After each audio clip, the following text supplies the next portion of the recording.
बहुत समय पहले की बात है।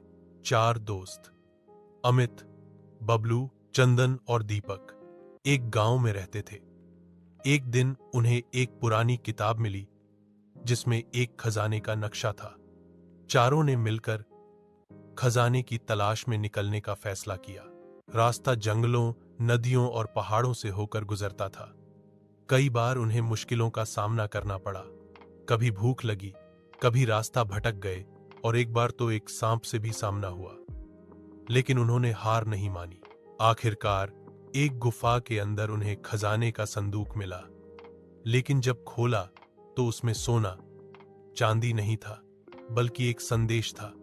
सच्चा खजाना तुम्हारी दोस्ती है जो हर मुश्किल में तुम्हारे साथ रही। तभी दीपक की नजर संदूक के नीचे एक पत्थर पर गई। उसने उसे हटाया तो नीचे एक और गुप्त खांचा था।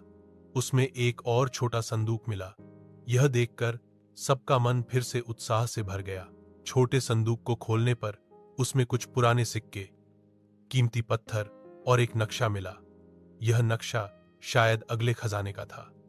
अब चारों दोस्तों के सामने एक नया रोमांच शुरू हो चुका था। वे बोले, हमने पहले भी मिलकर रास्ता पार किया, अब ये अगली चुनौती भी हम साथ मिलकर पार करेंगे। नए नक्शे को देखकर चारों दोस्तों की आंखों में चमक आ गई। यह नक्शा पिछले वाले से ज्यादा जटिल था और इसमें एक पहेली लिखी थी। जहां सूरज छुपे और पानी गहराई में मिले, वही छुपा है असली रहस्य। अमित बोला, ये तो किसी झील की तरफ इशारा कर रहा है। चारों झील की तरफ निकल पड़े। रास्ते में उन्हें एक बूढ़ा साधु मिला।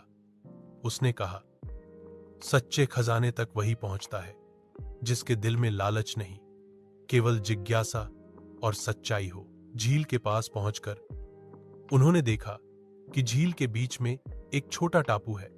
तैरकर वहां पहुंचे तो एक पत्थर पर वही साधु की बात खुदी हुई थी। अचानक जमीन हिलने लगी और एक गुप्त दरवाजा खुला। अब उनके सामने था एक प्राचीन तहखाना। गुप्त दरवाजा खुलते ही चारों दोस्त नीचे उतरने लगे। एक संकरी सीढ़ी उन्हें एक अंधेरी सुरंग में ले जा रही थी। दीपक ने अपनी जेब से टॉर्च निकाली और आगे बढ़े। सुरंग के भीतर एक बड़ा पत्थर का दरवाजा था जिस पर फिर से एक पहेली खुदी थी।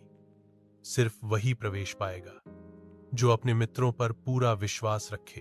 तभी दरवाजा अपने आप खुल गया, जैसे उसने उनकी दोस्ती को पहचान लिया हो। अंदर एक बड़ा हॉल था जिसकी दीवारें सोने से जड़ी थी। बीचों बीच एक विशाल खजाने का संदूक रखा था। उन्होंने संदूक खोला तो उनकी आंखें चमक उठीं।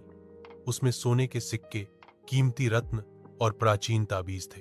लेकिन उसी वक्त दीवार पर एक घड़ी घूमने लगी और एक आवाज गूंजी, खजाना उन्हीं का है जो इसे जरूरतमंदों में बांटने का वचन दे। चारों दोस्तों ने एक दूसरे की तरफ देखा और एक साथ बोले, हम इस खजाने का इस्तेमाल अच्छे कामों के लिए करेंगे। अगले ही पल एक चमक के साथ तहखाना खुला और वे चारों फिर से बाहर आ गए। खजाना अब उनके पास था, लेकिन अब वो सिर्फ उनका नहीं बल्कि सभी के लिए था। चारों दोस्त अब गांव लौट चुके थे।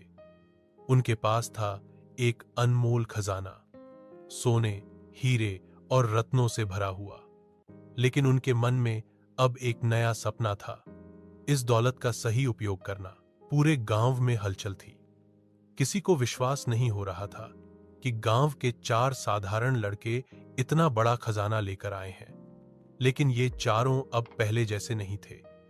उनके चेहरे पर घमंड नहीं, बल्कि सच्चे अनुभवों की चमक थी।